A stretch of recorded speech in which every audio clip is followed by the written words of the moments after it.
हर हर महादेव दोस्तों, स्वागत है आप सभी का मेरी इस ब्रत कथा कहानी चैनल में। सोमवार के दिन भगवान शिव को समर्पित किया जाता है। सोमवार के दिन शिव भक्त को भगवान शिव की पूजा करते हैं, उनके नाम का उपवास रखते हैं। माना जाता है कि भगवान शिव बड़े भोले हैं, इसीलिए उन्हें भोलेनाथ भी कहा जाता है।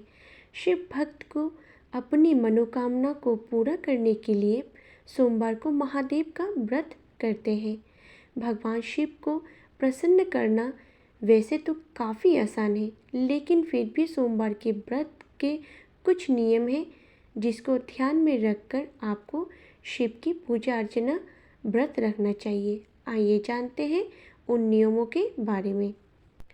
अगर आप सोमवार का व्रत शुरू करना चाहते हैं तो श्रावण माह के किसी भी सोमवार से शुरू कर सकते हैं। श्रावण मास से इस व्रत को शुरू कर सकते हैं और आप इसे चैत्र महीना, बैसाख महीना, कार्तिक महीना और मार्गशीर्ष महीने से भी उठा सकते हैं इस व्रत को। ऐसे तो 16 सोमवार का व्रत हमेशा इन महीनों के शुक्ल पक्ष के पहले सोमवार से शुरू करना अत्यंत ही शुभ माना गया है। अगर आप सोमवार का व्रत करना चाहते हैं तो आचमन करने के बाद अपने दाहिने हाथ की हथेली को 5 पत्र के माध्यम से जल लेकर साफ करें। साफ दाहिने हाथ की हथेली में ताज़ा फल, अक्षत, फूल आदि ले और पूजा का संकल्प का पाठ पढ़ें। संकल्प का पाठ पढ़ने के बाद जल अपने सामने छोड़ दें। संकल्प करते समय मन को शांत रखना चाहिए एवं भाव करना चाहिए कि इस कर्म के द्वारा इच्छित फल की प्राप्ति हो। संकल्प लेते समय ओम नमः शिवाय का जाप जरूर करें। ओम नमः शिवाय 108 बार मंत्र की 108 माला का जाप यदि कर लेते हैं तो ये मंत्र सिद्ध हो जाता है और इसके चमत्कारिक प्रभाव मिलने लगते हैं। सोमवार के दिन महादेव को समर्पित किया जाता है, इसीलिए इस व्रत में सुबह जल्दी उठकर स्नान आदि से निवृत्त होकर साफ कपड़े पहने। फिर घर या घर के आसपास स्थित किसी शिव मंदिर में जाकर शिवलिंग का जलाभिषेक करना चाहिए। जलाभिषेक के बाद भगवान शिव और माता पार्वती की पूजा अर्चना करनी चाहिए। सोमवार के व्रत में व्रत कथा ज़रूर सुननी चाहिए। इस व्रत में आप फलाहार कर सकते हैं। व्रत में आप केवल एक ही समय भोजन कर सकते हैं। ज़रूर रखिएगा ध्यान, भगवान शिव को अगर आप दूध का अभिषेक दे रहे हैं तो ध्यान रखें कि तांबे का कलश का इस्तेमाल ना करें। दरअसल तांबे का कलश में दूध डालने से दूध संक्रमित होता है, इसलिए शिव जी की पूजा करने के दौरान शिवलिंग पर दूध, दही, शहद या कोई भी वस्तु चढ़ाने के बाद जल जरूर चढ़ाएं। शिव पूजन में आखिर में जल चढ़ाने से ही जल अभिषेक पूरा माना जाता है। शिव जी की पूजा में चंदन का तिलक का ही इस्तेमाल करें, रोली का तिलक ना लगाएं। घर के मंदिर में दीप प्रज्वलित करें। सभी देवी देवताओं का गंगा जल से अभिषेक करें। शिवलिंग में गंगा जल और दूध चढ़ाएं। भगवान शिव को पुष्प अर्पित करें। भगवान शिव को बेल पत्र भी अभिषेक करें। भगवान शिव की आरती करें और भोग भी लगाएं। इस बात का ध्यान रखें कि भगवान को सिर्फ स्वास्तिक चीज़ों का ही भोग लगाना चाहिए। भगवान शिव का अधिक से अधिक ध्यान करें। आइए सुनते हैं सोमवार की व्रत कथा। किसी नगर में एक साहूकार रहता था। उसके घर में धन की कोई कमी नहीं थी, लेकिन उसकी कोई संतान नहीं थी, जिस वजह से वो बेहद दुखी था। पुत्र प्राप्ति के लिए वो भगवान शिव को प्रत्येक सोमवार व्रत रखा करता था और पूरी श्रद्धा के साथ शिवलिंग में जाकर भगवान शिव और माता पार्वती की पूजा किया करता था। उसकी भक्ति देखकर माता पार्वती प्रसन्न हो गई और भगवान शिव से उस साहूकार की मनोकामना पूर्ण करने के निवेदन किया। भगवान जी की इच्छा सुनकर भगवान शिव ने कहा कि हे पार्वती, इस संसार में हर प्राणी को उसके कर्मों के अनुसार ही फल मिलता है। उसके भाग्य में जो है उसे भोगना ही पड़ेगा। लेकिन माता पार्वती ने साहूकर की भक्ति का मान रखने के लिए उसकी मनोकामना पूर्ण करने की इच्छा जताई। माता पार्वती के आग्रह पर शिवजी ने साहूकर को पुत्र प्राप्ति का वरदान तो दे दिया, लेकिन साथ ही ये भी कहा कि उसके बालक की आयु केवल 12 वर्ष की होगी। माता पार्वती और भगवान शिव की इस बातचीत को साहूकर सुन रहा था। उसे ना तो इस बात की खुशी थी और ना ही दुख।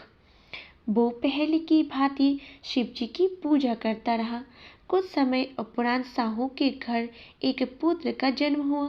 जब वो बालक 11 वर्ष का हुआ तो उसे पढ़ने के लिए काशी भेज दिया गया। साहूकर ने पुत्र के मामा को बुलाकर उसे बहुत सारा धन दिया और कहा कि तुम इस बालक को काशी विद्या प्राप्ति के लिए ले जाओ और मार्ग में यज्ञ करवाओ। जहाँ भी यज्ञ करवाओ वहीं पर ब्राह्मणों को भोजन कराते और दक्षिणा देते हुए जाना। दोनों मामा भांजे इसी तरह यज्ञ कराते और ब्राह्मणों को दान दक्षिणा देते काशी को और चल पड़े। रातों में एक नगर पड़ा जहाँ नगर के राजा की कन्या का विवाह था, लेकिन जिस राजकुमार से उसका विवाह होने वाला था वो एक आँख से काना था। राजकुमार के पिता ने अपने पुत्र के काना होने की बात को छुपाने के लिए एक चाल रची। साहूकार के पुत्र को देखकर उसके मन में एक विचार आया। उसने सोचा कि ना इसे लड़के को दूल्हा बनाकर राजकुमारी के साथ विवाह करा दूं। विवाह के बाद इसको धन देकर विदा कर दूंगा और राजकुमारी को अपने नगर ले जाऊंगा। लड़के को दूल्हे का वस्त्र पहनाकर राजकुमारी से विवाह तो करा दिया गया, लेकिन साहूकार का पुत्र एक ईमानदार संत था। उसे यह बात न्यायसंगत नहीं लगी। उसने अवसर पाकर राजकुमारी की चुन्नी के पल्ले पर लिखा कि तुम्हारा विवाह मेरे साथ हुआ है, लेकिन जिस राजकुमार के साथ संग तुम्हें भेजा जाएगा वो एक आँख से काना है। मैं तो काशी पढ़ने जा रहा हूँ। जब राजकुमारी ने चुन्नी पर लिखी बातें पढ़ी तो उसने अपने माता पिता को यह बातें बताई। राजा ने अपनी पुत्री को विदा नहीं किया, जिससे बारात तो वापस चली गई। उसकी और दूसरी ओर साहूकार का पुत्र और उसका मामा काशी पहुँचे और वहाँ जाकर उन्होंने यज्ञ किया। जिस दिन लड़के की आयु 12 साल की हुई उसी दिन यज्ञ रखा गया। लड़के ने अपने मामा से कहा कि मेरी तबीयत कुछ ठीक नहीं है। मामा ने कहा कि तुम अंदर जाकर सो जाओ। शिवजी के वरदान अनुसार कुछ ही क्षणों में उस बालक का प्राण निकल गया। मृत भांज को देखकर उसके मामा ने विलप शुरू किया। संगोष बस उसी समय शिवजी और माता पार्वती उधर से जा रहे थे। पार्वती ने भगवान शिव से कहा, प्राणनाथ, मुझे इसके रोने के स्वर सहन नहीं हो रहे हैं। आप इस व्यक्ति को कष्ट को अवश्य दूर करें। जब शिवाजी मृत बालक को समीप गए तो वो बोले कि यह उसी साहूकार का पुत्र है जिसे मैंने 12 वर्ष की आयु का वरदान दिया। अब इसकी आयु तो पूरी हो चुकी है, लेकिन मातृ भाव से विभोर माता पार्वती ने कहा कि हे महादेव, आप इस बालक को और आयु देने की कृपा करें, अन्यथा इसके वियोग में इसके माता पिता भी तड़प तड़प कर मर जाएंगे। माता पार्वती के आग्रह पर भगवान शिव ने उस लड़के को जीवित होने का वरदान दिया। शिव जी की कृपा से वो लड़का जीवित तो हो गया। शिक्षा समाप्त करके लड़का मामा के साथ अपने नगर में पहुँचे जहाँ उसका विवाह हुआ था। उस नगर में भी उन्होंने यज्ञ का आयोजन किया। उस लड़के के ससुर ने उसे पहचान लिया और महल में ले जाकर उसकी आभ्यागत की और अपनी पुत्री को विदाई दिया।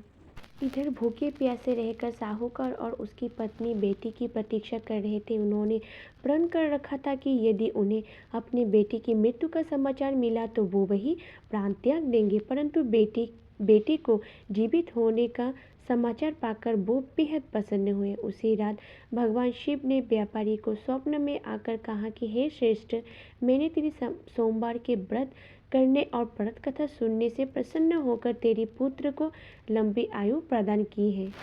जानकारी अच्छा लगे तो प्लीज़ वीडियो को लाइक कीजिएगा, चैनल को सब्सक्राइब कीजिएगा, बेल आइकन को क्लिक कीजिएगा और कमेंट बॉक्स पे हर हर महादेव जरूर लिखिएगा। मेरी वीडियो को देखने के लिए धन्यवाद।